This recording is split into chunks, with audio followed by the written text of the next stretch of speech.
Hello friends, welcome back to my channel. आज हम बात करेंगे करवा चौथ में क्या करना चाहिए, क्या नहीं करना चाहिए। अगर हम करवा चौथ का व्रत करते हैं तो हमें किन किन बातों का ध्यान रखना है, तो आज हम उसी बारे में डिस्कस करेंगे। तो चलिए वीडियो को स्टार्ट करते हैं।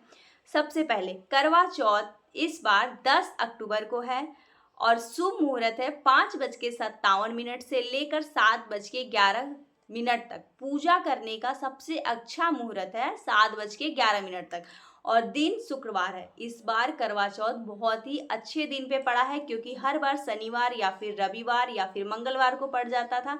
तो इस बार ना ही कोई मनमास लगा है और दिन भी काफ़ी अच्छा है। अगर जिसने अभी तक करवा चौथ की पूजा स्टार्ट नहीं की है या फिर जिसका ये पहला पहला करवा चौथ है, तो इस बार ये करवा चौथ आप उठा सकती हैं, करवा चौथ का व्रत कर सकती हैं। तो चलिए अब हम आपको बताते हैं कि आपको किन किन बातों का ध्यान रखना चाहिए। तो सबसे पहले हमें इन बातों का ध्यान रखना चाहिए कि जो भी हमारा सुहाग वाला व्रत होता है उस दिन हमें बाल नहीं धोना चाहिए, या फिर करवा चौथ हो या फिर वट सावित्री हो या फिर तीज हो। आप अगर हो सके तो आप उस दिन बाल ना धोएं। आप कोशिश करें कि आप एक दिन पहले बाल धो लें। अब बहुत लोग के मन में ये क्वेश्चन होगा कि अगर एक दिन पहले बृहस्पतिवार, मंगलवार, शनिवार हो जाए तो क्या करें। तो देखिए, व्रत में ये दिन नहीं लिया जाता है। व्रत में अगर कोई भी दिन पड़ जाए तो हम बाल धो सकते हैं। तो बृहस्पतिवार पड़ रहा है तो भी आपको बाल धोना है, व्रत में नहीं लिया जाता है। तो आप कोशिश करें कि आप एक दिन पहले बाल धोएं, आप उस दिन बाल ना धोएं। और अगर हो सके तो आप एक दिन पहले प्याज लहसुन वाला खाना भी ना खाएं। तो आप एक दिन पहले नहाए खाए कर लीजिए। आप एक दिन पहले बाल धो करके नहा करके आप बिना प्याज लहसुन वाला खाना खाइए और दूसरे दिन आप बाल ना धोएं। और अब बात करते हैं कि सरगी खाना चाहिए या नहीं। तो देखिए, सरगी हमें जरूर खाना चाहिए। कोई भी निर्जला व्रत होता है उसमें सरगी खाना बहुत ही जरूरी होता है। ये नियम है, सरगी खाने का नियम है। तो आप सरगी जरूर खाएं और सुबह होने से पहले यानी कि 3 बजे से पहले आपको सरगी खा लेना चाहिए। 2 से 3 बजे के बीच में आपको सरगी कर लेना चाहिए। उसके बाद आपको पानी भी नहीं पीना है। और सर्गी में अनाज ना खाएं। सर्गी में फल, जूस, दही ये सब खा सकती हैं, लेकिन आप सर्गी में अनाज ना खाएं। अब बहुत लोगों के मन में ये सवाल होता है कि ये मेरा पहला करवा चौथ है लेकिन हमें पीरियड्स आ गए हैं, तो क्या हम करवा चौथ की पूजा कर सकते हैं। तो जी हाँ, अगर आपका ये पहला करवा चौथ है और आप करवा चौथ की पूजा करना चाहती हैं तो आप करवा चौथ की पूजा उठा लें, करवा चौथ का व्रत उठा लें। लेकिन अगर आपके 5 दिन हो गए हैं तो आप पूजा कर सकती हैं अच्छे से नहा धो करके। अगर आपके 5 दिन नहीं हुए हैं तो आप अपने पति से या फिर किसी और से पूजा करवा ले, कथा सुन ले। आप पूजा ना करें लेकिन करवा चौथ का व्रत कर सकती हैं। अब बहुत लोगों का ये सवाल होता है कि व्रत वाले दिन हमें लहसुन प्याज का खाना बनाना चाहिए कि नहीं, लहसुन प्याज हम छू सकते हैं कि नहीं। तो देखिए, जिस दिन हमारा व्रत रहता है उस दिन हमें लहसुन प्याज का खाना बनाने से कोई दोष नहीं होता है। तो हम अपने बड़ों और बच्चों के लिए खाना बनाएंगे और लहसुन प्याज वाला भी खाना हम बना सकते हैं, उसमें कोई दोष नहीं है।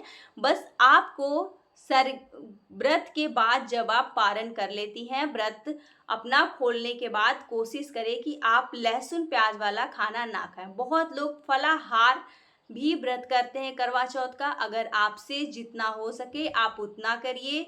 अगर हो सके तो आप लहसुन प्याज ना डालें अपने व्रत के खाना में। अब हम बात करते हैं कि क्या हम शादी का जोड़ा पहन सकते हैं।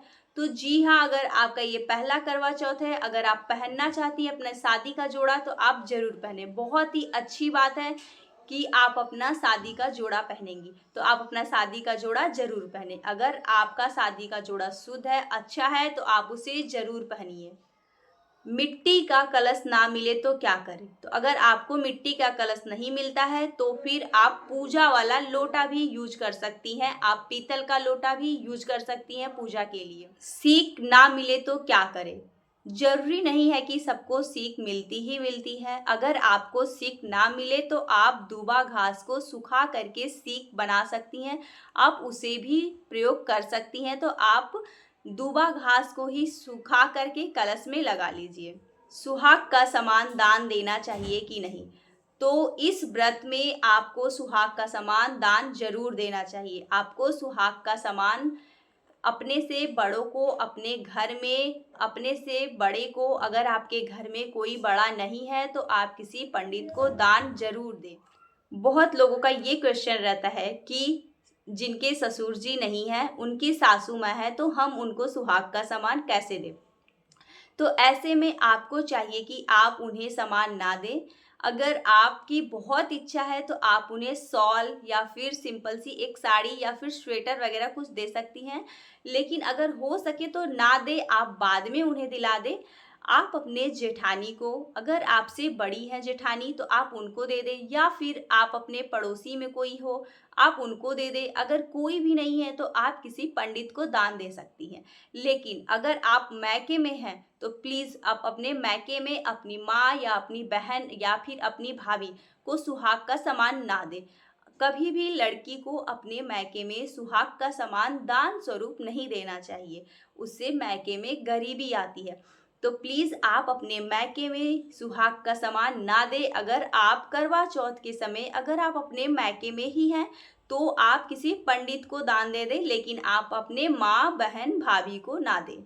जिनके पति दूर हैं वो इस व्रत को कैसे करें? तो जिनके पति दूर हैं वो पूजा करने के बाद वीडियो कॉल पे अपना व्रत खोल ले। अगर वीडियो कॉल नहीं हो सके तो आप उनकी फोटो को देख करके अपना व्रत खोल सकती हैं। कलश के जल का क्या करें? जो कलश का जल होता है उसका क्या होता है?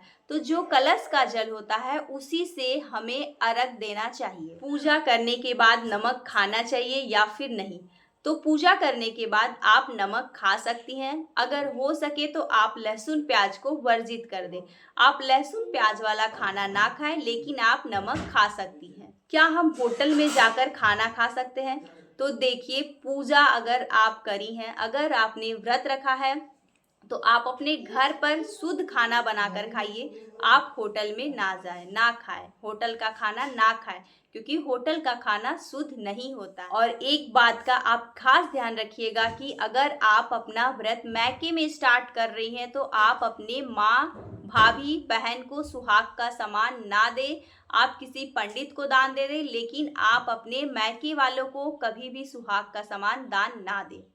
बहुत लोगों का ये क्वेश्चन होता है कि क्या कुंवारी लड़कियां ये व्रत कर सकती हैं? तो जी हाँ, कुंवारी लड़कियां भी करवा चौथ का व्रत करती हैं। ये रही कुछ इम्पोर्टेंट बातें करवा चौथ से रिलेटेड, तो आप इन बातों का ध्यान रखें।